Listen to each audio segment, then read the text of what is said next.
case where crashed helicopter from Siachen was repaired and flown back. Keep on saying that none of us is better than all of us. That was again a team effort. One more RL fire was brought down. Finally, the house was searched and his mortal remains were also got to know early morning that sir he has attempted suicide.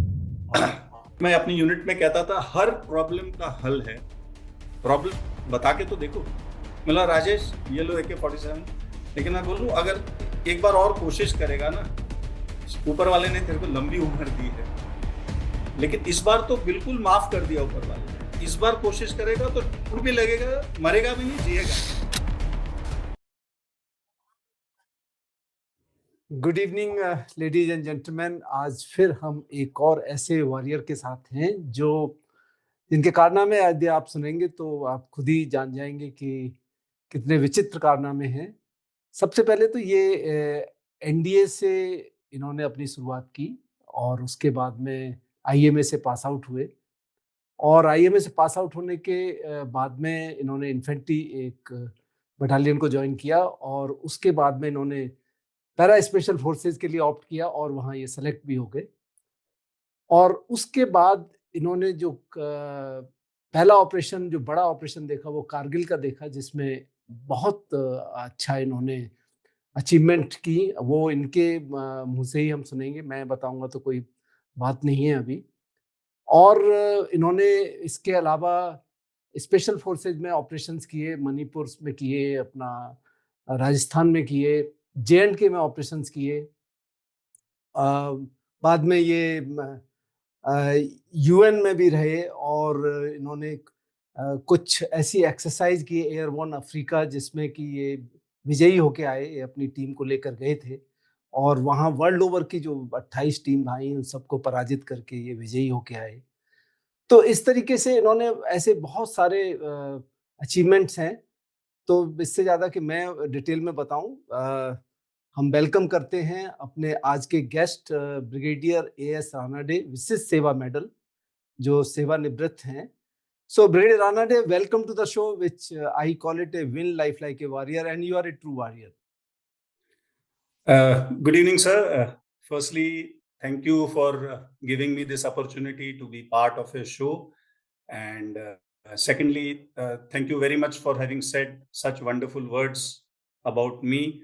To be very frank, after we connected a few weeks back and I got to know about what you do, firstly, my compliments to you for what you are doing for the society. Probably many likely boys and girls who are candidates for the armed forces would certainly be getting motivated. And not only that, others also who get to view these interviews or interactions would be picking up a few nice, learning lessons, life lessons from these. So thank you for giving me also a chance. Now, as I said, since the time we connected a couple of weeks back, and you shared your YouTube channel website with me, I've had a look at a number of your interactions, and if I'm right, probably this is the 109th or 110th such show that you're organizing. Am I right, sir? Yes. Yeah. So I know for a fact that a number of real stalwarts you already interviewed. I know many of them. Some of them are my seniors, my revered seniors, and truly they've done justice to this program. And many of them are very well-known immediate juniors of sister battalions and some from my own unit. So frankly speaking, when I compare with them, I am a simple soldier, SF soldier, who along with his boys or team has had probably a few, extraordinary achievements, so to say. Otherwise, I'm an ordinary soldier. And yes, a few experiences which were unique individually and personally to me, which I would like to share as we go through this interaction and hope that whosoever listens to it also benefits. And thank you once again for allowing me and giving me this opportunity. So, Brigadier Ranade, it's my privilege to get you on the channel, and it will be definitely a very interesting conversation. So, to start with,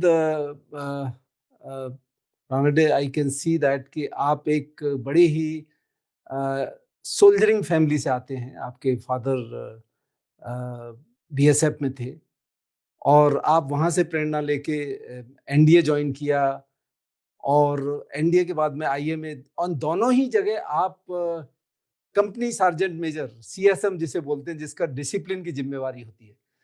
तो आप ये बताइए कि जब आपने NDA join किया और उसके बाद आईएमए ज्वाइन किया, तो किस तरीके से आपने अपने कैडेट्स के डिसिप्लिन को मेंटेन किया? पहले तो आपने सीखा होगा, क्योंकि आप जब कैडेट गए होंगे उसके बाद ही आपको कुछ दिनों बाद आपको अपॉइंटमेंट मिलता है। तो वहाँ का थोड़ा-सा माहौल बताइए कि जब आपने जॉइन किया तब क्या था, और जब आपने दूसरे कैडेट्स को कंट्रोल किया तब किस तरीके से आपने वो चैलेंजेस को, because it's a challenge, I understand that. It's a great challenge to control the cadets who have come new. So, right, sir. Yeah. So, I joined soon after class 12th. I'm talking of National Defense Academy. So I was 17 years and 4 months old when I joined the National Defense Academy. You are right. One of the reasons which motivated me to join the uniformed services through the NDA was the fact that I had seen my father as a BSF officer, and naturally I had studied in BSF schools all over the country, stayed in campus life, which is very akin to the military life, closest to the army that one can come to in other forces. So yes, this was one of the options, and I gave my written exam, qualified in it, went for my SSB to Bangalore. I was lucky to make it in the first go, and I joined 74th ND course. But you know very well that out of the 300 odd cadets who join every batch, it's a mixed bag. You know, it's a I would say a melting pot of the entire country. Boys, now even the girls have started coming, but at that time, boys, 17 to 18 years old, all of them were from various states with various backgrounds. A very large number, I would say more than 1/3, was either from the RMC, Rashtriya Indian Military College, the military schools, and the Sainik schools. So they already had some background and some military training even before they joined NDA.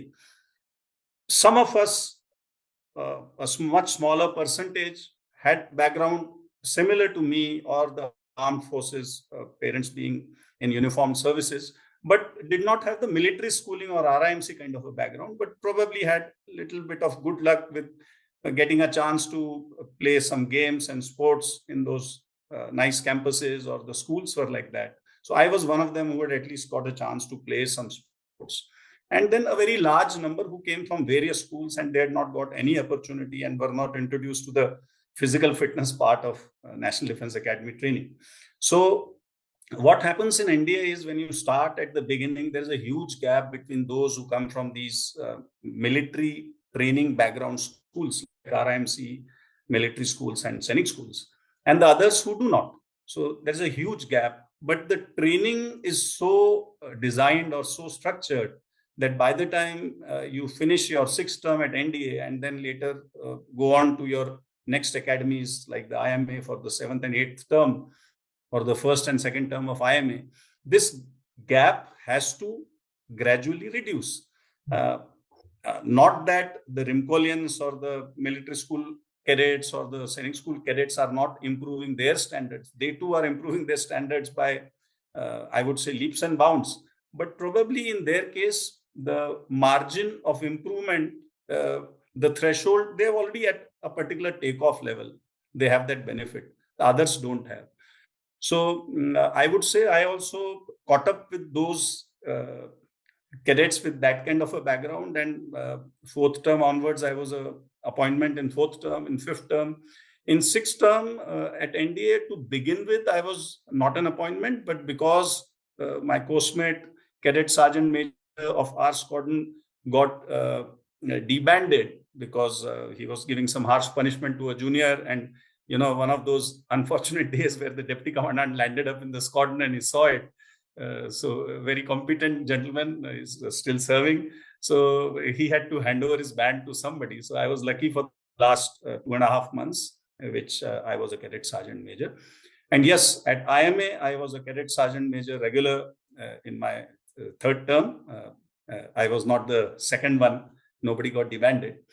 As a cadet sergeant major or as an appointment in the NDA or IMA, it is all about, by that time you reach these senior terms, you learn the threads of leading by example, setting your personal example. A leader is supposed to know the way, show the way, and go the way. So as a CSM, you are firstly required to know the way so that you can guide the juniors, then show the way. You start adjusting to these responsibilities which are given onto your shoulders, learn by mistake, and then you sail through. It's not a very difficult task. So I enjoyed it, especially at IMA, since entire 6 months I was the CSM, and NDA, of course, the last 2 odd months that I was given the responsibility. It was challenging and yet enjoyable.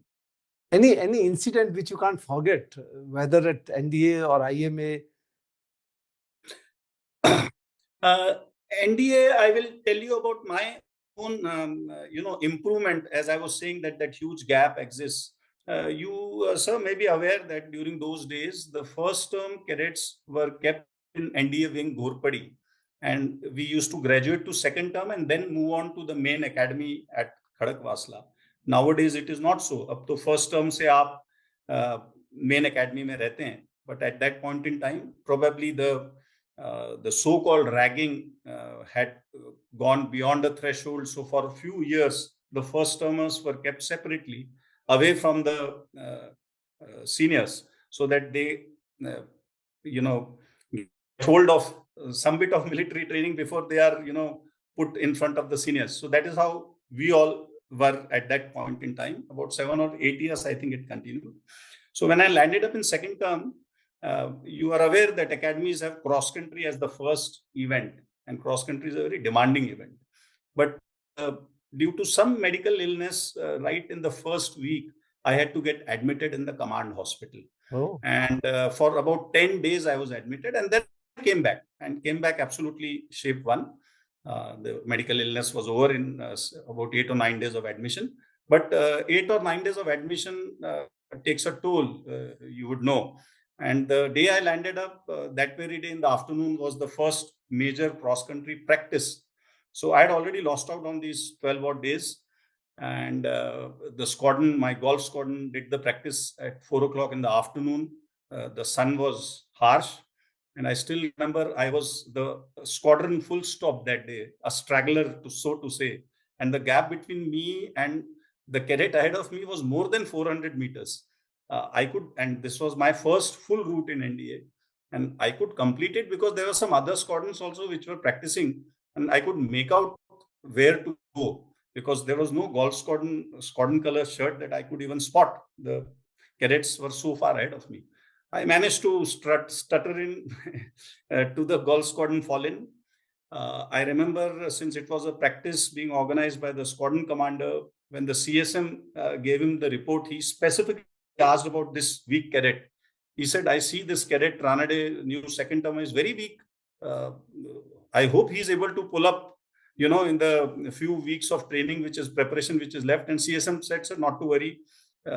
Because of this illness, probably he did this. I'm sure we'll ensure that he improves. So yes, it was a tough ask to begin with, but by the time I finally passed out, I was certainly above average in running. And by the time I reached IMA, I was better than above average and coming in the first enclosure. And later, I graduated to join the Special Forces too. So this is one incident which I thought I can share with you as far as the NDA is concerned, how the training is so structured that most of the cadets, if they don't give up, will improve their physical standards, their mental robustness, and pull through the training, despite all the challenges that may have. Absolutely. So you got commissioned in 89 and joined that first Jackline. That was in 1989, June 1989. इसी period में I think इसके join करने के बाद में you had a tenure at the Siachen also, if I am not wrong. Siachen was after I joined my unit, Special Forces. Of course, much later. I can speak it a little later if you allow. me to? Okay. So that is after joining the special forces, then you went to Yes, sir. Okay. Yes. But I would like to share an IMA incident because that probably will be interesting for many. Please. You also done your training at IMA. You will recollect that some companies there. I was part of Singat company, and in the second term there is an exercise, very physically demanding exercise called the Golden Ring, where you climb the Bhadraj mountain range near Mussoorie, then move to Clouds End, and then you move down and finish at IMA. So it takes good about 17, 18 hours, if I remember correctly, with all your battle loads. So Singat company had a tradition of doing a reconnaissance 1 week before this exercise commenced. Now, technically speaking, this is not something which is allowed. No academy allow this. But this is a tradition. I don't know whether it continues now, but at that time it was. So some volunteer second termers are taken by some volunteer third termers for this reconnaissance. So I was one of those volunteer second termers who had gone. We were 4 of us.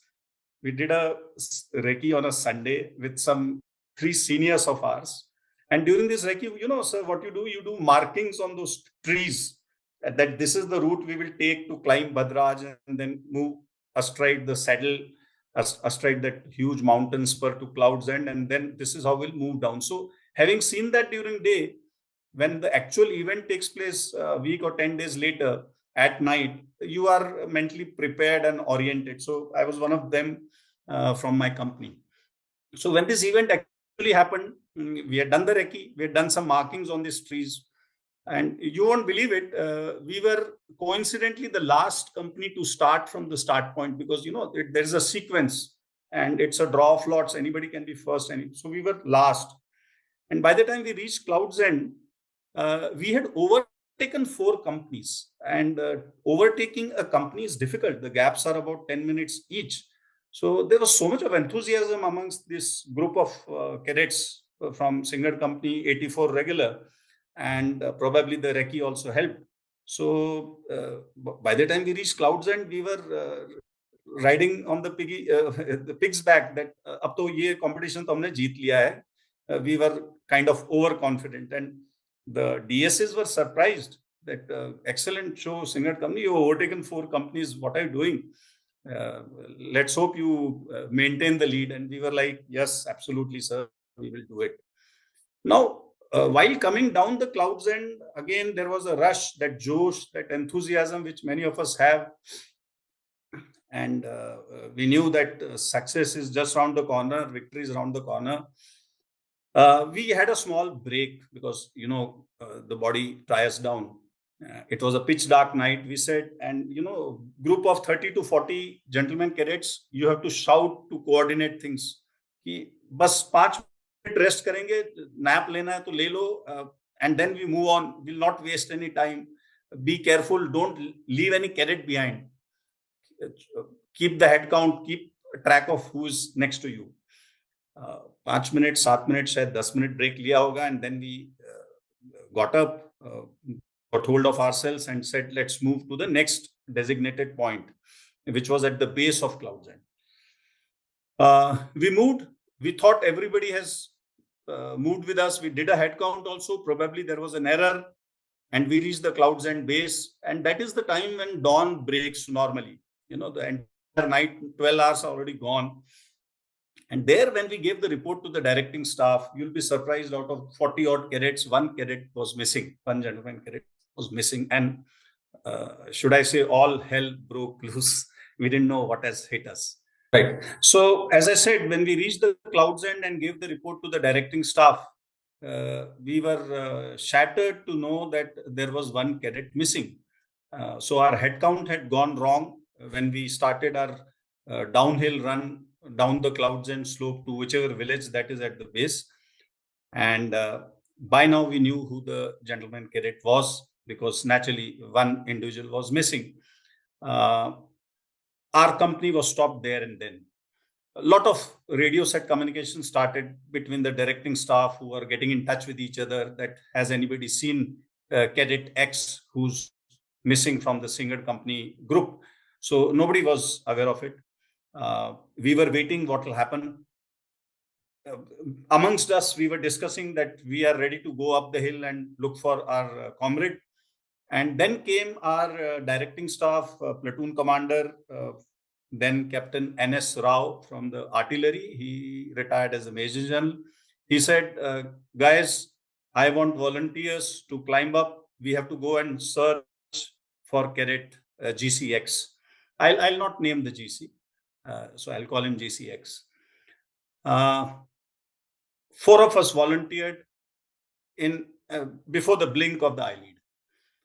And we frankly didn't require more than that because others had to just catch up on some rest because there was a few more hours and kilometers to go to the IMA campus. 4 of us volunteered and Captain N.S. Rao accompanied us. We climbed up the Clouds End slope. Only thing this time was that our battle loads were with our company down below. We had climbed nearly 90% of the route back towards the top. That is when we saw our comrade. He had modified a tree branch as a walking stick. We could see that his ankle was very badly swollen and he was barely managing to drag himself. So that is the time when the DS asked him as to what happened. So what had happened was, you know how cadets are. We all got up in a hurry and rush that Josh. We moved and the cadet next to him probably didn't wake him up and he had dozed off as many of us do. So when he got up, at that point in time, there was no other company in sight. Singad had left. The next company was nowhere in sight and it was a pitch dark night. So naturally, anybody who's left alone in such jungles would get worried. So in his scheme of things, the direction that he thought would be the right direction to go to the next landmark, he started moving that side that probably I'll catch up with my company comrades. And unfortunately, during that, he had a very bad fall, down a small cliff, should I say, and kind of had a fracture that we got to know later close to his ankle. And not a very serious fracture, but serious enough to create trouble for our exercise. And he had nowhere to go. So, and every cadet doesn't have a radio set. There was no way. He was shouting for Singad company or any cadet, koi hai, koi sun sakta hai. So where he was, no cadet or no company was going in that direction. So what he did was he just waited there. When the dawn broke, he somehow managed to get hold of one branch and then started again, managed to climb up. And then he could make out which route probably the others would have gone. By that time, some other company also crossed him, one of the last companies. And this is the time we had already met up with him.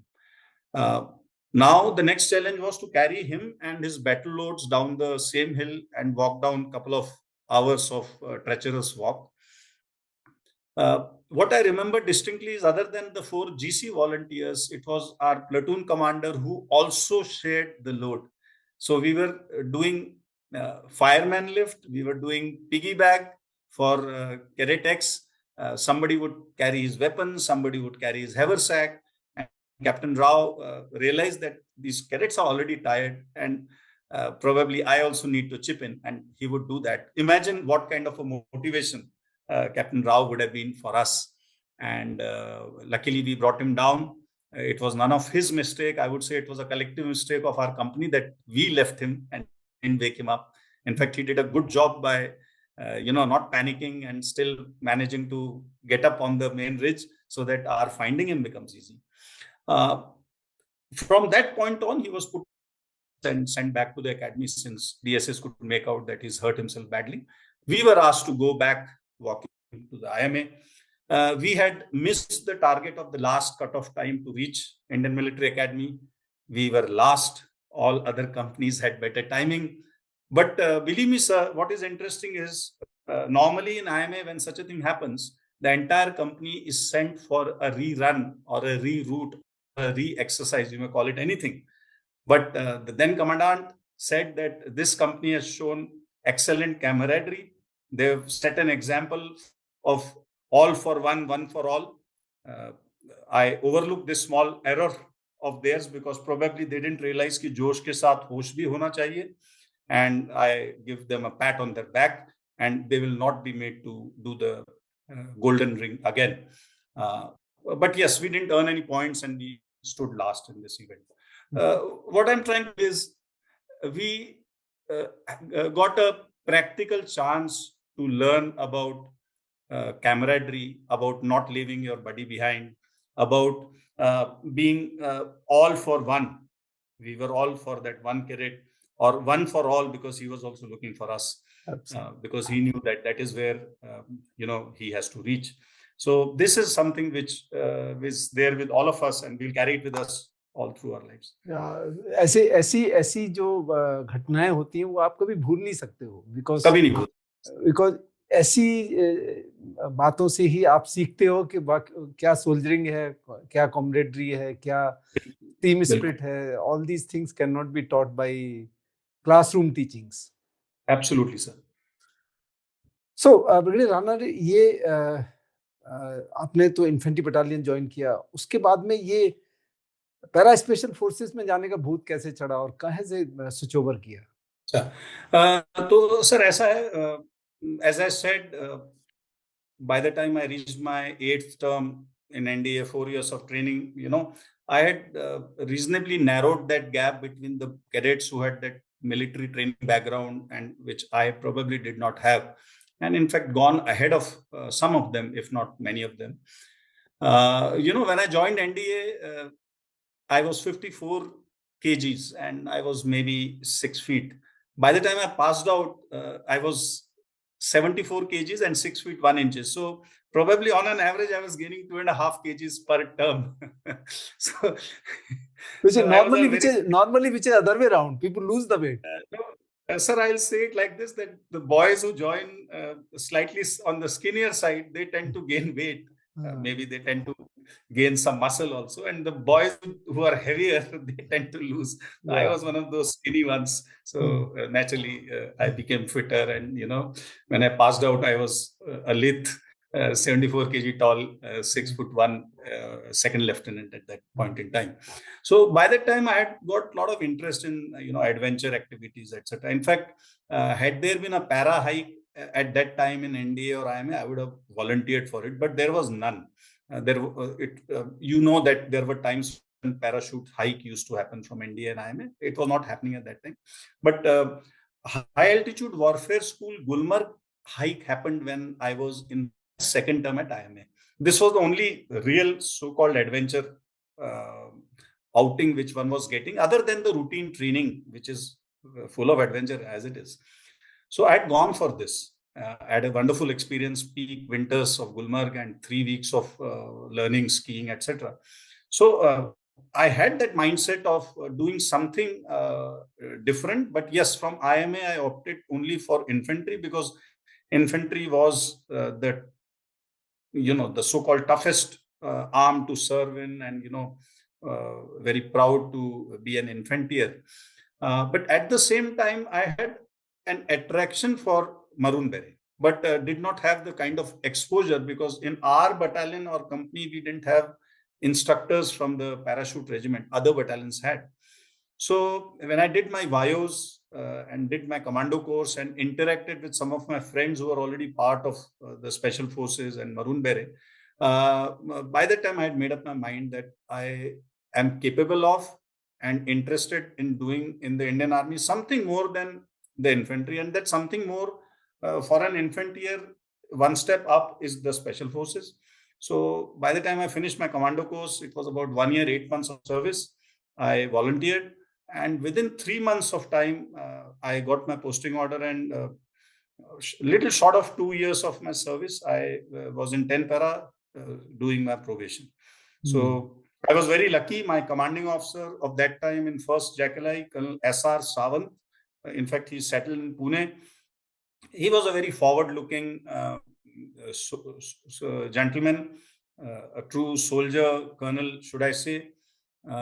When my application reached him and the adjutant told him that, sir, Ranade has filled in his volunteer application for special forces and we are putting it up to, he just called me to his office once and asked me, why are you doing it? So I told him that, sir, my foundation has been laid in 1st Jackalai. and I love the unit and I'm very proud of it, but I want to do something more, and probably special forces will give me that opportunity, and I'm very confident of clearing the probation. So he said, if you're confident, I'll let you go, and all the best. So maybe he was forward looking. He looked at the macro picture. Maybe he knew that this officer has the capability to be successful in probation, so I should not stop him. So that's how I landed up in May 91 in 10 para, sir. Brigadier Ranade, this is the first time any para officer I am talking to that कि उनका first attempt में उनको recommendation मिल गया. Otherwise, every you are right, sir, because it's more often than not the commanding officer doesn't want to let go of a young officer who's fit, who's competent, who's doing well. Naturally, it's a loss to the unit. I know. But I will say I was lucky. Of course you are lucky. So, I read about your profile that आपने 2 जगह probation किया, एक desert में किया और उसके बाद में हिली टेरेन में आपने मणिपुर में किया, उधर राजस्थान में किया. So ये दोनों प्रोबेशन में where you find it most challenging, or if anything you can tell about the probation part of it at both the places? Yes. So as I said, I joined probation on 30th May 1991. So in the Thar Desert, there can't be any worse time to go for probation when you know that you are starting in the peak of summers and bit of humidity also in the later part with a little bit of rains coming in. So frankly, vis-a-vis doing it in winters, it was a bigger challenge to do the probation. Secondly, there were very few number of probationers at that point in time. If you have a larger group, then the group gives you strength. So here I was in this probation, the only officer. There was no other officer at that point in time, and just 5 more young recruits from the para center who had joined the unit. So we started the probation. So I'll tell you something interesting. Nearly 3.5 to 4 hours of probation in the morning and evening put together was on physical fitness. Either it was PT or games or karate, martial arts training. So I distinctly remember once our PPT, the physical, the one which you run in PT dress, started at 4 p.m. on the hard tarmac road of Jodhpur. And that time it was just 1 mile, 1.6 kilometers, running in your PT shoes. And I was reasonably fit coming from the infantry unit, having done well in the courses, etc., commando course included. So I came easily in excellent, but the road was so warm, the temperature was so high that by the time this first PPT finished, I had blisters in my feet. So I very simplistically reported the matter to the 2IC who controls the probation, that so the time is such that probationers, even the other boys had got it, can the time be postponed by some time, at least for such events. So they postponed it from 4 p.m. to 4:30 p.m. And frankly speaking, 4 to 4:30, there is not much of a difference. So nothing changed, just the blisters hardened up and we continued with that training. So that is one example. Second is with 4 hours physical training, the loss of water from your body is tremendous. The infrastructure where you stay is absolutely minimal. There is nothing. They don't even give you a matka for storing water.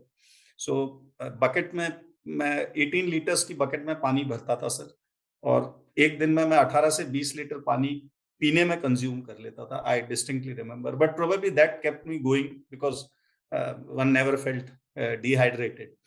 The other unique thing of summers and desert probation, which I'll share with you, is the instructor staff is very experienced. Those who are doing the probation, conducting your probation, they advise you कि साहब जब आप ये 20 kilometre run करते हो ना, the speed march with all your battle loads, जल्दी पानी मत पीने लग जाना, क्योंकि otherwise they provide water at every 5 kilometers. लेकिन आप करोगे तो फिर आपको और मन करेगा और मुश्किल होगा. So I took that cue very well. So you'll be surprised in the 20-kilometer run in peak summers. Of course, it was conducted very late at night. I didn't sip a sip of water for that 20 kilometers. But what I had done was I had drank enough water in the 24-hour cycle prior to that. Probably body didn't require. And when the time came for 40 kilometers, the first sip I took was at 20-kilometer turning point. And of course, after that, body tends to give up with so much of, by that time, humidity had also set in. It was the month of July. Of course, again, it was late at night. But I did a good timing. And yes, after that, one required few doses of water every 5 kilometers. But this is how I managed. Navigation in deserts is extremely challenging. So in probation, what they do, sir, you are sent towards Pokhran and those proper dunes of Thar Desert, and they will make say a night navigation, a 10-kilometer route with 4 or 5 intermediate points at 2 kilometers distance each. Will give you a buddy who knows nothing about navigation. Naturally, he's there only to be part with you, and at every intermediate point they will leave a small placard which is of the size of our smartphone, 2-inch by 4-inch, and on which point number 1 and the grid reference would be written. They will just put it in the sand there. So with your compass, you count the steps, take help of that buddy also to count. आप दोनों मिलके point of navigation करते हैं. आप थोड़ा भी गलत चले गए तो आपको पॉइंट मिलेगा नहीं. So such kind of night navigation exercises were, I would say, a routine where you start trusting the compass completely and start trusting your counting of steps completely. GPSs came much later, but units like ours have still not let go of the compass. GPS तो है, लेकिन compass का जो भरोसा है उसमें अभी भी विश्वास रखते हैं लोग. तो वो एक बड़ी यूनिक चीज याद है. फिर प्रोबेशन में there is a lot of mental stress which is brought down upon you. You may have done well, but the feedback you will get from the probation officer or the team commander is that you're no good, you're not doing well. You might as well go back. You've done well in your unit will be happy. Just go back. And once it so happened that my team commander actually acted as if he's extremely angry with me. And he said, don't waste our time. Just bloody go back to your unit. We don't have time for such bloody idiotic probationers. So I really got scared that I think my time has come to go back, and what face will I show to my CO? But that didn't happen. They didn't send me back. लेकिन होता है ना sir, जब ऐसा pressure होता है तो आप जिसमें विश्वास रखते हैं उससे मन्नत मांगते हैं. तो मेरे को वैष्णो देवी में विश्वास था. जम्मू के स्कूल से क्वालिफाई किया था, उसके बाद भी वैष्णो देवी दर्शन किया था. तो मैंने डर के मन्नत मांगी कि अगर मैं प्रोबेशन में क्वालिफाई हो गया तो मैं 3 बार दर्शन लगातार करूंगा. एंड प्रोबेशन में लकीली क्वालिफाई हो गया. और उसके बाद जब पहला मौका आया तो I went to Vaishno Devi and I did 3 darshan continuously, up down up down up down. More of a athletic exercise, of course with darshan intermingled in it. So ये सब प्रोबेशन में होता है. So it is challenging. क्या बात है, क्या बात है. आपने ये भी पूछा कि you went to Northeast also for probation. Since the probation is 90 days, when about 65 odd days were completed, probably they thought that this officer is doing well. Let us send him to the team which is operating in Northeast in the Manipur, and let that team commander and officers and the team boys also send an assessment on him. So they sent me to Manipur. Our team was operating there. So in those 30 odd that we were there, we were in back-to-back operations looking for NSCN militants. We had some hard intelligence of some camps there. So did number of operations. We didn't get success, but we did hit number of those camps. Some were vacated. Again, that is a time when the humidity is very high there. We had a very strict company, the team commander, we call him, not the company commander. And since the intel was hardened, पक्की खबर थी, तो उन्होंने बोला कि इस operation में सारे के सारे कमांडोज बुलेट प्रूफ जैकेट और हेलमेट पहन के जाएंगे. हमारे साथ एक और सिस्टर यूनिट भी थी नेबरिंग, उस एरिया की रिस्पॉन्सिबिलिटी वाली, उनके भी एलिमेंट्स थे और उनकी और इंट एजेंसीज की खबर थी.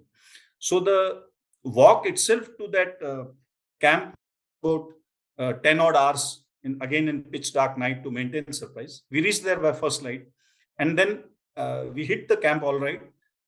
We found freshly prepared food, etc. So the camp had just been vacated. Probably somehow it was not a lucky day for us. We found a lot of rations and other stores, administrative stores. It was an NSC and training camp in the thick of the jungles.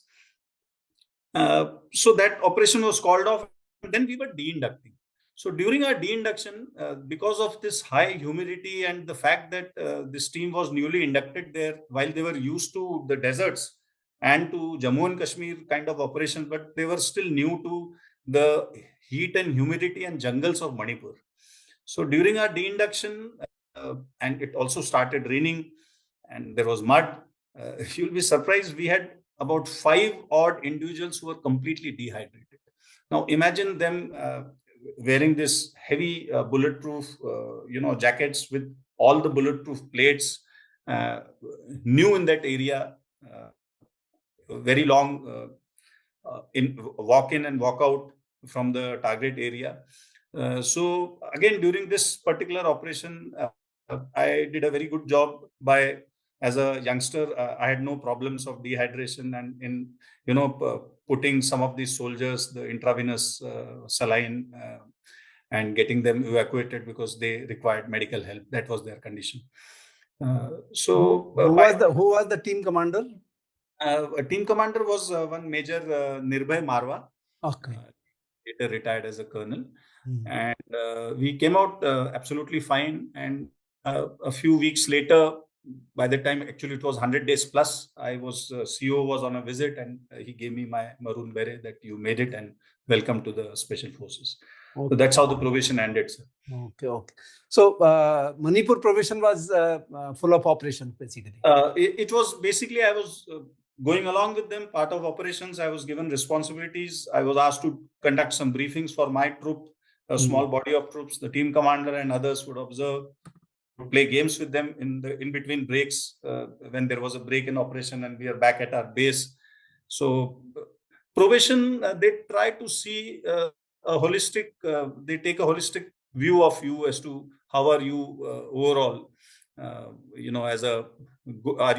you turn out to be a good member of this elite unit, and do you have the leadership skills required to lead commandos who are already well trained and very motivated and very competent. So you have to be at least equally competent, if not more. Ideally, you have to be more. So that is what probation is all about. So what can you recall the first combat operation? I can, but sir, I will give it a little twist because I've seen some of your combat operation. We'll speak about Op Vijay when we come to the next stage. Okay. I will call it my first major responsibility because you mentioned about Op Meghdoot. Yeah. So this is 91 end has happened and probation is over. I'm already part of the unit and we come back to Jodhpur after doing about 8 months of operations in the Northeast. We get some bit of success. And suddenly a requirement comes that one assault troop that is equivalent to a platoon from 10 para SF will be deployed in Operation Meghdoot for a 6 months duration. Now, this is something very new for our unit. By that time, the Northern Command Special Forces unit troops had already been to Siachen many number of times. They've been part of operations in the Northern Theater, including Siachen, many number of times. So viewers, let me just clarify that Operation Meghdoot, what Brigadier Ranade is talking about, is related with maintenance and of Siachen glacier जो India का part है, वहाँ किस तरीके से उसको protect करना है, उसको एडमिनिस्ट्रेटिवली मेंटेन करना है, और जहाँ हमारी ट्रूप्स राउंड द क्लॉक रहती हैं, उसका हिस्सा अभी ये ऑपरेशन मेघदूत में बता रहे हैं जब ये सियाचन पे पोस्टेड हुए. Go ahead. ऑपरेशन मेघदूत 1984 में शुरू हुआ जब इंडियन आर्मी के ट्रूप्स वहां पहली बार डिप्लॉय हुए और तब से लेके अब तक सियाचिन में ऑपरेशन मेघदूत के तहत हमारी कंटिन्यूसली डिप्लॉयमेंट है। तो मैं 92 की बात कर रहा हूँ सर। तो 84 से लेके 92 तक 8 साल में जो नदन कमांड की स्पेशल फोर्सेस यूनिट है, 9 पैरा स्पेशल फोर्सेस, उनकी कई बार डिप्लॉयमेंट हो चुकी थी। और जैसे आपको पता है that troops require a break from super high altitude, they can't be kept there continuously. So probably that was the reason that somebody at Army headquarters took a decision that other units which are not in Northern Command also need to be given this responsibility. And so para special forces ki ek acclimatized QRT used to be based in Northern Glacier to take on any task in case of a contingency. You get it, sir? So उसके तहत 10 para को ये 92 मई में ये जिम्मेवारी आई कि आपने जून तक एक असॉल्ट ट्रूप डिप्लॉय करना है ताकि 9 पैरा को वहां से रिलीव किया जा सके. So as I said, I was by that time about 3 years of service, newly inducted into 10 para SF, and the commanding officer called me and he said that such a task has come. I am picking you up as the officer in charge, and 15 days from now you induct to Northern Theatre. And whatever preparations are required, you have 15 days. You can ask me or the 2IC or the adjutant and quartermaster for any help. So I would say this was the first major responsibility where, a commander is a commander in the army. From a langar commander to the senior most, he is the whole soul. So, I was to be the platoon commander or troop commander of this specialized QRT of our unit to be deployed in Northern Glacier for 6 months. Okay. So major responsibility, first time for our unit, no background information. So I had to start from a scratch. This was the first opportunity for me to lead a body of troops operationally, training wise, administratively, logistically, to motivate them, to select them, and to ensure that all of us can come back safely. So I took it up as a great challenge and a wonderful opportunity. I recommended to the CO that, sir, we must have mixed these 30 jawans who are going. We used to have 3 assault teams at that point in time. Alpha, Bravo, Charlie, तीनों के 10-10 best जवान मुझे दीजिए, एक अच्छा JCO दीजिए, और ताकि इंस्टीट्यूशनल मेमोरी और नॉलेज रहेगा हर टीम में, आने वाले समय में हमें और भी ऐसा टास्क मिल सकता है. And CO agreed with that recommendation. Then we started reading about it and got in touch with the Northern Command Special Forces unit, coordinated with them that we'll stay for a few days with you to take some tips. And so this 6 months duration where I inducted this small body of troops in a new area and the buck stopped at me, sir. Yes. These were the days where there was no communication. There was no way to turn back and look at your company commander or team commander or commanding officer or 2IC. There was nobody. I was their whole soul. So it was a good, interesting responsibility. And these 6 months, I think, made a big difference in me honing my leadership skills, honing my skills to put my thoughts to paper. Once we inducted, after our medicals and training, we did our tasks to the best of our capability, staying with new infantry units which were responsible for that area. We had to carry out reconnaissance of a number of tasks which were envisaged and be prepared to take on at any point in time. No task came our way specifically, but that was a time when there was a lot of artillery shelling and firing which used to go on every day, every night.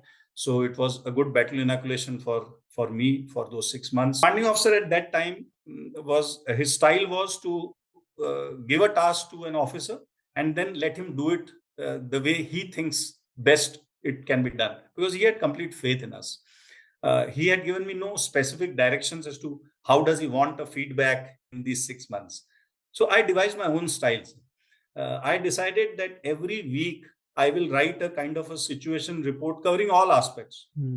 How we are planning the operations, what training are we doing, administratively what challenging are we facing, any HR issues. So in 6 months, about 25 or 26 letters I wrote to my CO. These were all confidential letters.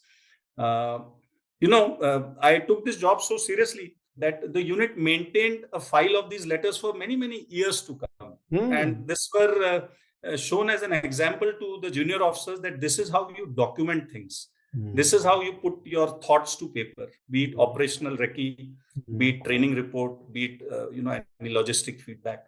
And these were written in hand. There's no typewriter there in Siachen to do anything.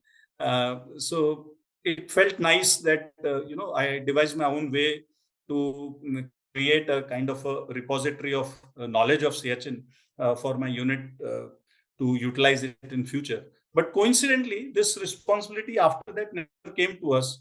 In fact, this requirement of a specialized QRT in those areas was done away with. One para got a chance, we got a chance, and then they stopped doing this. The strategy was changed, and only the Northern Theatre units are utilized for this since then till today. So I would call it the first operation that you said. I am calling it the first major responsibility. What weapons you were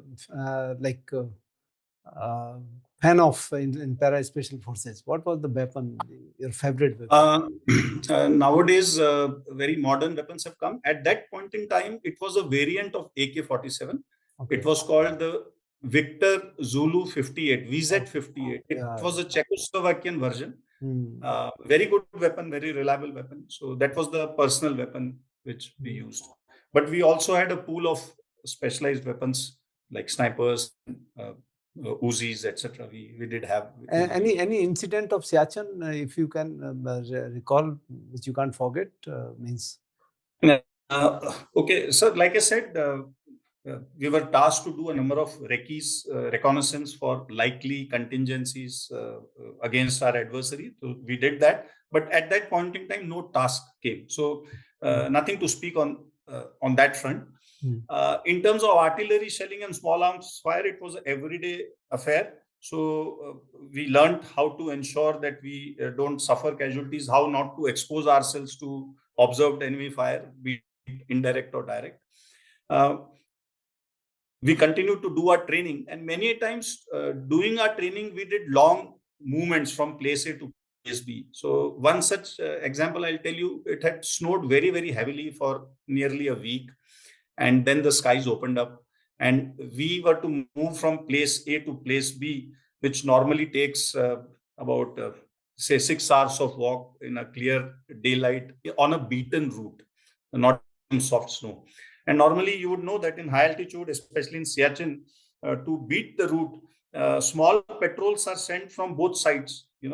One moves from this side to up to half, and then moves back, and this moves from top towards that half link and moves back. So they're not covering the entire distance. So they beat the route, and then the other elements the following day start using that route so that their mobility becomes easy. But we thought we are commandos, so we don't need a beaten route. So we took it up ourselves that I reported to the local CO there that no problem, sir, I will reach that place B. 6 hours will take, maybe 2 hours more. We will beat the route also and reach there. He said, okay, I am not stopping you because it's clear weather, no worries, but be careful. It can take more time. And they say, don't be a Gama in the land of Lama. Yeah. So we learned it the hard way. Already we were well acclimatized, we were well settled there, but hadn't got a chance of, beating the route and moving from place A to place B, which was quite a distance. So believe me, by the time we reached, it was double the time that we took. We didn't have any casualties or anything, but we were totally exhausted. It was already night by the time we reached our destination, and winters had already set in. This was toward the later part of our tenure, and when you move like this, icicles form even over your mustaches and your beard. So that is what I can share with you. Otherwise, we came back hale and hearty, all of us, without much problem, and a very, very good experience. Ranade, like during the Op Vijay, that is in 1999, during Kargil War, you were deployed in Batalik sector, and the very important task you were given to evacuate some of your comrades who were stuck in the thick of fire from the enemy side. उसका ये बताइए कि किस तरीके से जहां firing चली हुई थी और उसके बावजूद आपने वहां लैंड किया, कैसे लैंड किया, उनको एक्सट्रिकेट भी किया और उसके बाद में then you captured the post also of enemy after that. तो ये Yes. पूरा जो आई थिंक एक इस पे तो बुक लिखी जा सकती है. आप जरा थोड़ा उसके बारे में बताइए programme. So it was towards the third week of July 1999. I was the team commander. This was Bravo team of 10 para SF, and this was again an independent team. The unit per se was there in May and June, but in end June, unit had been moved to Southern Theatre, leaving one team, detaching one team behind in Batalik sector, because probably something was expected even in the Southern Theatre during operations, so they needed the unit back there. So I was the team commander. For this particular operation, we were grouped with another unit, and this unit was tasked to capture a couple of features. So one such feature, and we were grouped with them because we were a small body of troops. We were just 25 of us, 2 officers and 25 jawans, 25 commandos. And that was a full unit. That was a full unit, and they had to launch attacks on 2 or 3 company size targets. Okay. So and we were there to cater for any contingencies. Okay. So what happened was all their troops got embroiled in attacks. This is around 23rd of July, if I remember correctly, 22nd or 23rd July. And this particular company commander, unfortunately, during the attack, short of the objective, he and 5 of his comrades lost their feet, one foot each in anti-personnel mines because of the anti-personnel minefield. All of them lost their feet. Yes, 6 of them, company commander and 5 other ranks. But very brave of him, full marks to him. He ensured that his company doesn't stop because of him and these boys. He asked them to press on with the offensive, and the company moved ahead, starting to climb up the slope and reached the Aki objective and cleared it and captured it. Now the company commander was down below. This minefield was at the bottom end of this hill feature in a little flattish kind of terrain, not on the steep slopes as they climbed up. So the company was on top. The CEO of this unit knew that he has no troops available to evacuate this company commander and 5 other ranks, and he had confirmed input from them that they were all casualties to minefields. They required immediate medical help and evacuation. We were the only troops who were available in the proximity, not exact proximity, but a few hours walk away, waiting to be given some task. So he got onto the radio set and told me that, Ranade, I have no troops for this right now. You are the nearest and I need your help. And I am also moving with my QRT because I'm the only one available. We will marry up at place X, and then we will go together and try to extricate them. I heard him out and said, Bilko, sir. Then started thinking about it, got my troops together, these 25 men and the officer, explained to them the situational requirement. Because, the first reaction that any Jawan would have is why can't they utilize their own troops to do this task? We are not waiting here for this. We are waiting here for some actual task. But having explained the situational requirement to them, I could convince them, and they all were absolutely behind me that this is the best task which is coming to us at this point in time. And they are our comrades. They require our help, and let's do our best. The only worry that was in my mind was that while doing it, because we could appreciate the situation and the kind of firing which was happening, what if some of our boys get hit or get injured? And what answer will I give to my CEO if he asks me that while trying to evacuate, boys of another unit, which was the neighboring unit of yours, you yourself lost some of your boys? But then I just overlooked this distraction. I said, we will see, dekha jayega. Brigadier Ranade, आप जिस unit के अफसर और जवान को extricate किया, उसके साथ अटैच नहीं थे आप? We were grouped with them. Grouped with them. Okay. Yes. So it was definitely, I would say, like a task given to us, and we had to do it. We were grouped as part of that major unit. Yeah. So now this was a big challenge. It was already daylight, and probably the range, we started walking and closing in from about 800 meters from the adversary's position. They started engaging us. We knew that it's going to be a very, very tough ask. It was a terrain stricken with boulders, not a blade of grass. It was about 4,700 meters of altitude, only rock and boulders. So we knew that we need to move boulder to boulder, rock to rock, protect ourselves from this firing which is happening, and try to close in the general direction which we knew where this casualties would be lying. It took us about, if I remember correctly, about 4 to 5 hours to reach that general area. Now there came up, ground. The lay of the ground was such that now there was a little open patch, as if you combine the size of about 3 football fields. And at this point, we had married up with the commanding officer and his QRT also. So I, along with my radio operator and nursing assistant and one more young Jawan of this major unit, we four just about rushed through this open kind of football field type of area, and luckily did not get hit by the small arms fire as well as the RT shelling which was happening. Now, probably by now, our movement by the adversaries who were overlooking us and see us in broad daylight was spotted, and they started bringing in much more accurate fire towards our entire party. And in this firing, the CO's QRT boys again suffered, if I remember correctly, 2 or 3 casualties. These were splinter injuries.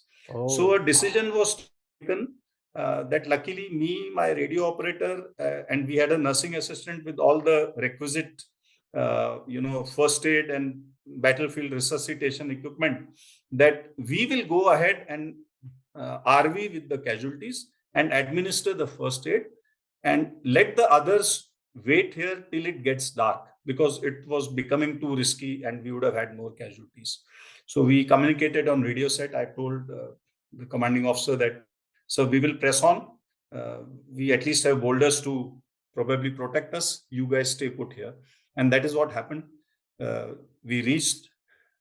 So the first morphine and the first intravenous saline was administered to these 6 casualties after about, if I remember correctly, about 12 hours of their injuries. So they were already badly injured.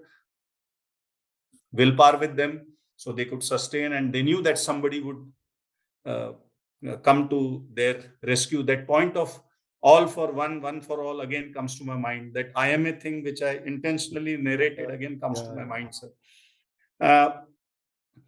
Now, this 6 casualties were there. There were a couple of other boys of their unit who were with them, but they didn't have any wherewithal of either a first field dressing or a morphine injection, etc., which we brought. So we gave it to all 6 of them. Now, unfortunately, during this, one more boy, amongst these 2 boys, made thodi usne harkat, untactical harkat ki, because he was tired, and one of the sniper rounds hit through both his thighs. It actually made 4 holes in his 2 thighs. And while these other 6 casualties were absolutely quiet, they were not shouting. Probably they had already shouted. They were already too tired. This guy was shouting on top of his voice that "Mujhe bacha lo." But then he was also administered the requisite battlefield resuscitation. Then we waited there, hidden under the boulders, till it really became dark. Then my company 2IC, team 2IC, Major Rajesh Sharon, with whom I had got separated because of this open patch that I explained to you, he and my rest of my team married up. And this, the major unit, their large body of troops married up with us at night. We had prepared the casualties, and now let me tell you, sir, carrying these casualties from that point to the base from where they could be heli-lifted was a Herculean task. We were every 100 meters we were changing the stretcher bearers, Naturally. so-called. With each casualty, we were having about 8 stretcher bearers. 4 would carry for 100 meters, then they would get tired because the gradient and the boulders were such. Then the next 4 would do it. But by God's grace, in next 7 to 8 hours, all were clear. And yes, all of them survived. They lived they've lived a healthy life, and all was good. And we felt very nice about it. You carried these stretcher, all of them along with you? No, we had 2 stretchers with us. The balance of the stretchers were brought by these, major unit, COs, QRT and all, and they had left it with Rajesh Sharon and his boys. Okay. And we were nearly 55, 60 of us finally. And we required 7 stretchers since we now had 7 casualties. 6 plus 1. I can understand on such a steep height, in such a temperature, carrying the casualty back down slope of, one can only imagine. One can only imagine that. Definitely.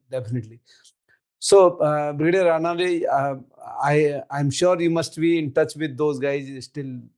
What I got to know, the 6 men, they all, that time you will be aware that soon after Op Vijay, the serious casualties were given the option to take a release on medical grounds. I believe these 6 Jawans left. The officer continued and he did extremely well for himself. Okay. Yeah. And I read somewhere that he wrote a letter after that to you. Absolutely. Gratitude. Absolutely. What did he write in that? No, it was just thanks. But let me tell you, sir, these are all, this is what our training is all about. I know.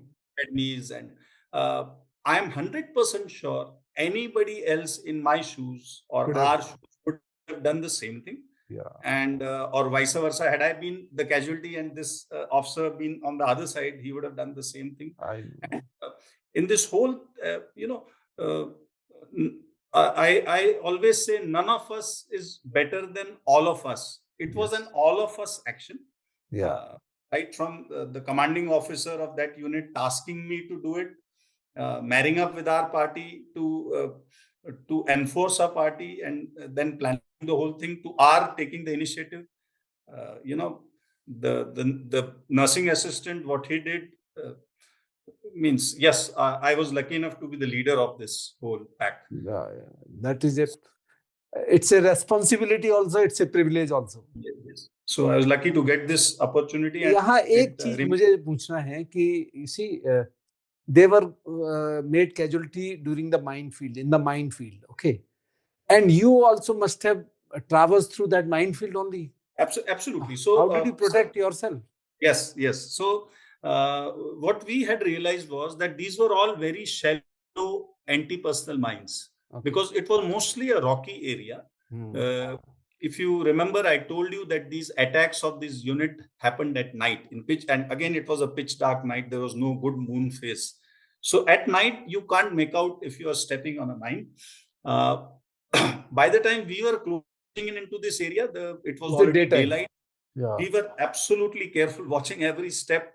Our feet actually on rocks or boulders to be certain that we don't ourselves fall prey to this. So it was frankly, जो हर कदम फूक फूक के भरना जो कहते हैं, वो ये पूरा दिन और पूरी इवैक्यूएशन में ये हमको करना पड़ा, नहीं तो हमारे को और भी नुकसान हो सकता है। वो तो माइन जो एनिमी ने जो डाली वो स्कैटर्ड होंगी ना, बिकॉज़ डगिन तो होंगी नहीं क्योंकि पथरीला एरिया है।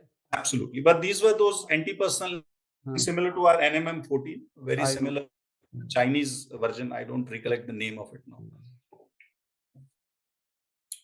Brigadier Ranade, in 2003 and 2005, after doing this whole operations in Kargil and all, you were posted to NDA, your alma mater again.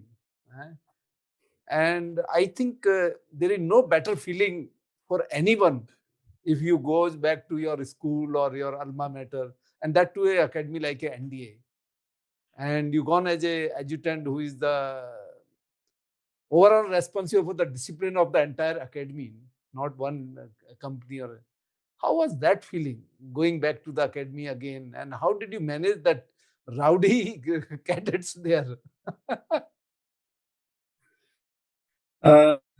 Sir, there is no better feeling for an ex-NDA to go back to NDA as the adjutant, because similarly, I'm sure for OTA or for IMA, you are well aware that this is an appointment which holds tremendous responsibility, and it is much revered. So naturally, it was a great feeling.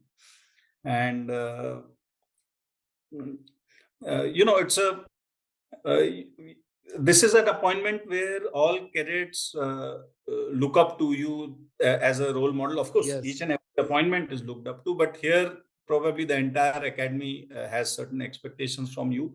So as long as you are leading by example, be it your turnout, be it the way you conduct yourself, be it the way you discipline them, sometimes punish them. In fact, even your style of punishment shows your personality.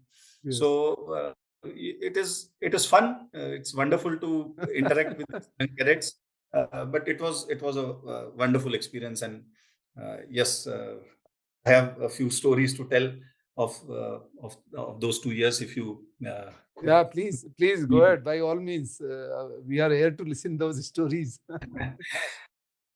So.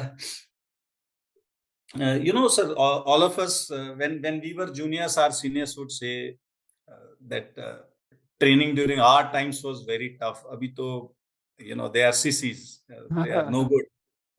So I'm sure cadets in the 60s used to say the same thing, 70s. Today, the cadets must be saying the same thing, that they are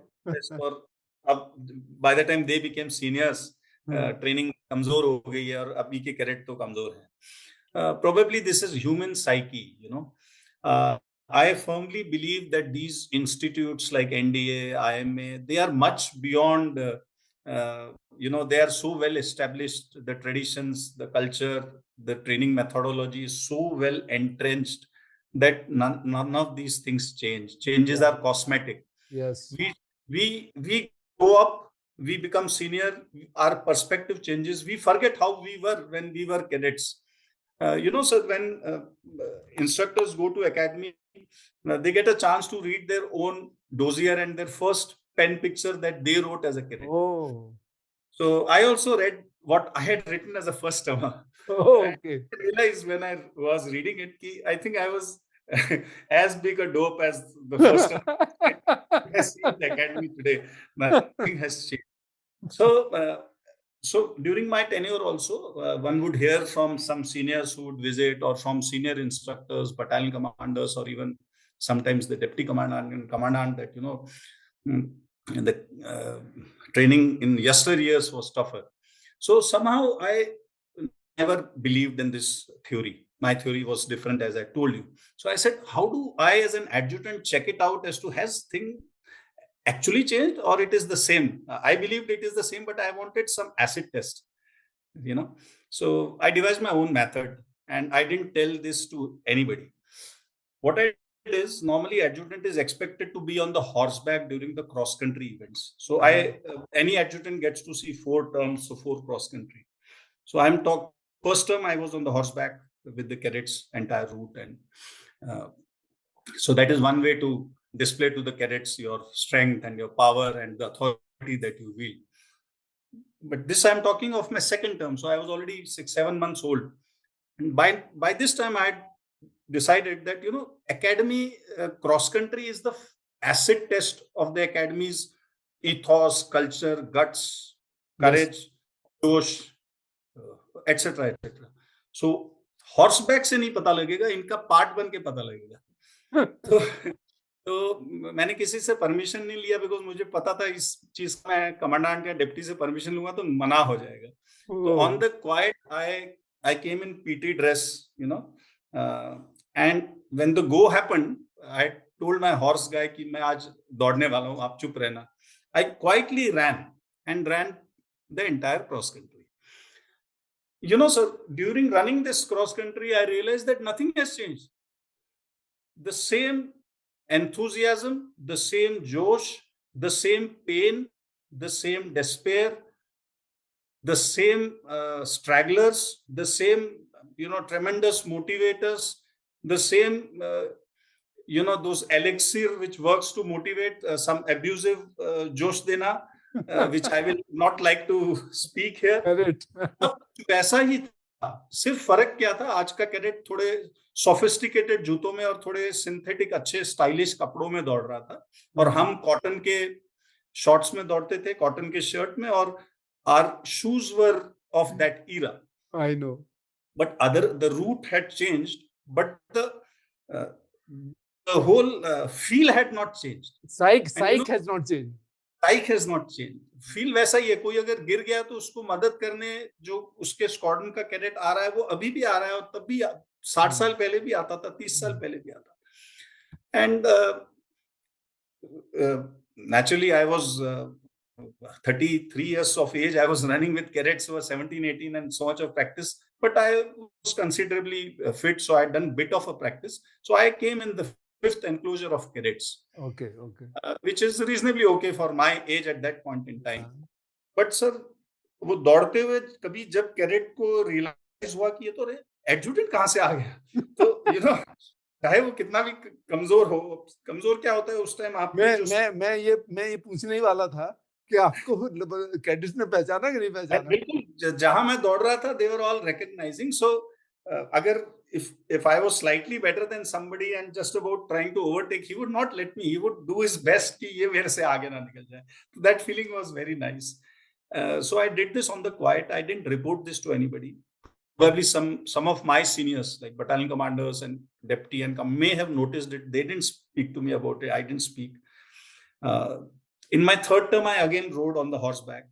In my 4th and final term, you see 4 terms, I again ran with the cadets and again got the same feelers. So what I'm trying to bring out here is not that I did a great thing by running the cross country. It was done all on the quiet. What I'm trying to say is these institutes are very robust. They are very deep-rooted. The Indian Armed Forces or Army, the way it has designed its training is fantastic. It is unshakable. It doesn't change with eras, if that be so, then our youngsters wouldn't have done well in Kargil. Yes. They would have stopped doing well after 62 war. Yes. But that is not the case. Even today they are doing well, and today's youngster is tomorrow's senior. So that was the whole thing. I shared this feeling with some of my colleagues and seniors that why I did this, but it was all done on the quiet. Probably today first time I'm sharing with somebody but this must be, I can tell you, this must be exception that adjutant. I think even if you would have told to your commandant or deputy commandant, they shouldn't have felt or they shouldn't have stopped you, because in no way you are doing something which is discourage or indiscipline to the cadets. I didn't want to take a chance, because this is slightly out of the box, so sometimes you don't want to take a chance. I know. That time you don't want to take a chance. Yeah. I agree with you. They may not have said no, because at the neutral appointment, he's not part of any squadron, so he's not wanting to favor any squadron. But this I thought. And then not only that, your feeling was to see the feel what is actually goes on among the cadets, and that is very important to understand the psyche of a cadet. Yes. And in fact, that's you can gauge the discipline also, you can gauge the josh also, you can gauge the motivation, everything you can gauge. सब कुछ खुली किताब की तरह सामने आ जाता है sir. वो जो भी 30-35 मिनट आप उनके बीच में रहते हैं, बहुत it was a wonderful feeling, let me tell. In fact अभी मैं एक कोट सुनना था, वो 21 पैरा एसएफ के जो ब्रिगेडियर शेखावत हैं, रनिंग इज वन एक्टिविटी, इसे जो दौड़ेगा वो चढ़ेगा और जो चढ़ेगा वो जीतेगा। मतलब आर्मी में सब कुछ पहले दिन से, as you mention, even in IMA also the first thing which they started us doing is around 7 kilometre 10 kilometre of run, और आप रनिंग में फिट हैं तो सब कुछ फिट है मेरी समझ से। तो मतलब आप यू आर डिसिप्लिन भी हैं, आप इमोशनल, मेंटल, फिजिकल सब टफनेस आप उसमें आ जाती है। Yes, good. एंड कुछ डिसिप्लिन के बारे में बताइए। आप एज ए एडजुटेंट आप you must have come across some indiscipline cases. Yes, yes. तो आपको एक और इंटरेस्टिंग इंसिडेंट बताता हूँ। आपको पता है ऑडिटोरियम में फंक्शंस होते रहते हैं या इवेंट्स होते हैं। Some of them are not compulsory events, like movies are not compulsory, but at the end of every event there is a national anthem okay to be played. And this was one such event where it was not compulsory, so it was not expected that entire academy is present there. And even I was not attending this event because it was not compulsory. I think it was a movie. I don't have the exact recollection. Okay But then I got a report that from the drill instructor हमेशा auditorium पे deployed रहते हैं. Some of them for such a thing. So the report came कि sir आज national anthem के पहले ना कुछ 6 टर्मर्स, क्योंकि क्या होता है कभी कभी बीच में सूबेदार मेजर ड्रिल वगैरह कुछ अनाउंसमेंट कर देता है कि सभी कैडेट ये नेशनल एंथम में रुकेंगे कुछ पॉइंट्स पास करने, कुछ तो हो रहा होगा ऐसा। तो सीनियर कैडेट के दिमाग में आ जाता है ना कि क्यों ऐसे करना, अपन निकल जाएंगे। तो some cadets it seems got out of the auditorium before the national, or when the national anthem was being played, and some instructors spotted this and must have run behind them, but these cadets are so fit that they disappeared. But he could make out कि 15 से 20 cadet ऐसे निकले, and the report came to me. So I immediately told assistant adjutant on the phone, he was also not attending this event, that just get all the 6 termers in front of Sudan block. I think it was 8:30 or something. It was just about dinner time. I said, forget the dinner, get them in front of Sudan block. You reach there, I am reaching there. Call the entire drill staff. Rest we will handle. So I think whatever 9 p.m. the entire course was there, and we called the course with. I used to call the cadets with their personal bicycles. So they would come on the bicycle. So made them keep it on their shoulders. And then I spoke to them. I said, see, today it was not a compulsory event. It was a movie, but we have certain input, confirmed input, that a large number of cadets left the auditorium when the national anthem had just about started playing. So such audacity can be only of the 6 termers. That's why I called you guys here. Now, 2 ways to handle this problem, because you can't be seniority all right, everything all right, your privilege is all right, but you can't be disrespecting the national anthem. And these cadets don't want to do it because they love the tricolor. They love the tricolor. They'll die for it if required. But it is just that कि हम senior हैं तो अरे क्यों wait करेंगे, हम निकल जाते. The intention was not to disrespect, but still the use of your authority to get out like this is not expected. So I told them that this is what has happened. We don't know the exact number, but 2 ways to look at it. आप लोगों ने इतनी training की है, you are the senior most course and you are nearing your passing out. So I take it for granted that you learned all the qualities that you are expected to have. Of course, you have cleared the SSB, so you, as it is, have OLQ. So either I will punish your whole course so badly that you'll remember for your lives, but I would really appreciate and feel very, very happy about it if those 20 or 25 cadets own up that they were the ones, and then whatever punishment is to be given, I will decide that. So I'm giving you 10 minutes. All my drill instructors will move out. I will go and sit in my office in Sudan block with the assistant adjutant. You talk amongst yourselves. I want those cadets to volunteer, to come out that, sir, it is we who did the mistake. We are very sorry for it. तो हम लोग हट गए वहां से sir, और मेरे office तक आप अगर I don't know whether you been to NDA sometimes, तो सुल्तान ब्लॉक के ठीक सामने ही वो फॉलिन सलारिया स्क्वायर के पास फॉलिन था, तो काफी कमोशन, काफी यू कुड मेक आउट, बातचीत चल रही है उनमें, कि यार own up guys, this is not done, and all kinds. We gave them the freedom. And believe me, sir, I don't exactly remember the number, but after those 10 to 15 minutes, some 25 odd cadets owned up that we were the ones. So then I don't remember what I exactly spoke to them, but gave them a good moral lecture to the entire course that you must take your privileges, but there is a line to be drawn, and there are certain things which are just a clear-cut no for any cadet or any officer or for anybody for that matter. So never ever let this go into your head, and don't do these things. And these 25 cadets, then we give them 3 single runs as the punishment, 20 or 25, whatever that number was. But there was a sense of, it felt very nice that these cadets came out when after listening to whatever little I said as a moral lecture to them. It feels nice. That is the purpose of training. I felt that we have achieved the purpose of they owned up and they took it in their right spirit. Absolutely. Yeah. These are the things which you come across in the academies. Yes.